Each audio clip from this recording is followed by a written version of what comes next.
भारतीय टीम के head coach Gautam गंभीर और मुख्य चयनकर्ता अजीत अगरकर का ये प्रेस कॉन्फ्रेंस जो अभी फिलहाल थोड़ी देर पहले समाप्त हुआ, उसको लेकर हम एक अपडेट आपको दे रहे हैं। और क्या खुलासा किया उन्होंने श्रीलंका दौरे के ठीक पहले। वैसे देखा जाए तो गौतम गंभीर का ये पहला प्रेस कॉन्फ्रेंस था मीडिया के सामने, और सबसे पहला जो उनसे सवाल किया गया वो टीम को लेकर किया गया, यानी कि जो अभी सेलेक्ट हुई है टीम। तो उन्होंने कहा ओवरऑल देखिए ये टीम बहुत अच्छी सेलेक्ट हुई है। हालांकि कुछ खिलाड़ी इसमें मौका नहीं मिले हैं, ये अलग बात हो सकती है। कोशिश उनकी ये थी कि जो है ज्यादा से ज्यादा डिजर्विंग प्लेयर ले जाएं, और उन्होंने इस सवाल का जवाब अच्छी तरीके से दिया। पहले कोच गंभीर ने ये बताया कि केवल हमें 15 खिलाड़ी लेने रहते हैं, ऐसे में ये थोड़ा मुश्किल हो जाता है कि किसे रखना है किसे नहीं रखना है। तो कुछ खिलाड़ियों को शायद मौका मिला हो या ना मिला हो, तो वो परेशानी वाली बात नहीं है, आगे चल के बहुत सारे मौके मिलेंगे। तो इन चीजों का खुलासा किया, और साथ ही साथ उन्होंने सबसे बड़ी जो बात कही कि जो खिलाड़ी तीनों फॉर्मेट में खेल सकते हैं, स्पेशली बल्लेबाज को कहा है, यानी कि अगर आप T20 वनडे और टेस्ट में खेल सकते हैं तो आपको तीनों खेलना चाहिए। और ऐसे में उन्होंने एक सवाल में बुमराह के ऊपर की बात को भी जवाब में दिया, यानी कि वर्कलोड को लेकर। बुमराह भी जो है ज्यादातर आप देखें कि कुछ मैचों में रेस्ट लेते हैं, तो उन्होंने कहा कि देखिए बुमराह एक तेज गेंदबाज है, उनके ऊपर वर्कलोड मैनेजमेंट का फैसला मेरे ख्याल से ये सही है, उनके ऊपर ले सकते हैं। बाकी खिलाड़ियों को तो टीम मैनेजमेंट के हिसाब से ही चलना चाहिए।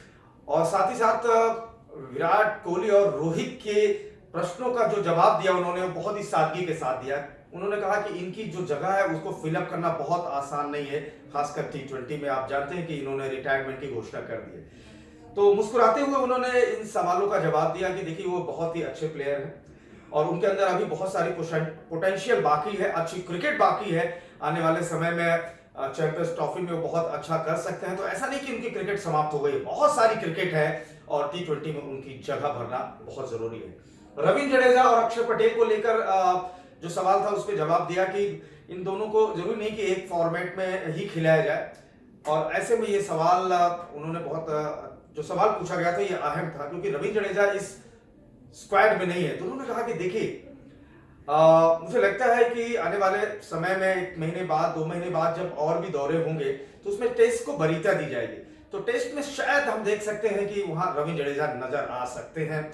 और इसके अलावा मैं बताना चाहूंगा शुभमन गिल का जो सवाल जब उनसे पूछा गया तो एक बहुत ही बड़ा, क्योंकि देखिए शुभमन गिल तीनों फॉर्मेट में खेलेंगे, उप कप्तान भी हैं, तो उनको लेकर बताया गया कि उनके अंदर बहुत अच्छा टैलेंट है, क्वालिटी प्लेयर है, डिजर्विंग है वो।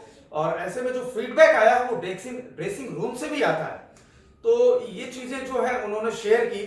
तो मेरे ख्याल से ये देखने वाली बात होगी कि शुभमन गिल का कैसा रहता है दौरा। ऋषभ पंत और KL राहुल का जो सवाल था ये एक अहम सवाल था। इस पर उन्होंने कहा देखिए कि वो काफी अरसे के बाद वो कमबैक कर रहे हैं। ऋषभ पंत तो बिना किसी बोझ के, ऐसा कहा उन्होंने कि उनको हम जल्दी टीम में लेना चाहते हैं और T20 के बहुत अच्छे प्लेयर हैं।